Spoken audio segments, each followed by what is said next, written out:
La historia de Piornedo se desmorona. El deterioro de las pallozas de Os Ancares es imparable. Pois están nun estado que ou se lles ponga má hora ou se van a desaparecer.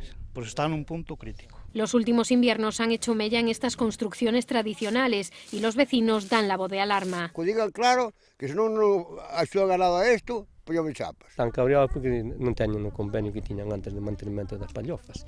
Como é normal, os veciños non van poder aguantar as pallofas, porque costa un riñón. Francisco, a sus 82 años, ha recurrido incluso a las zarzas para tapar agujeros. O problema é ese, que non nos deixan nin amañalas, porque nosotros agora para poñerlle a palla é imposible. Isto é imposible. Aquí non hai palla. Non se bota centeno, que é a palla que vale de centeno.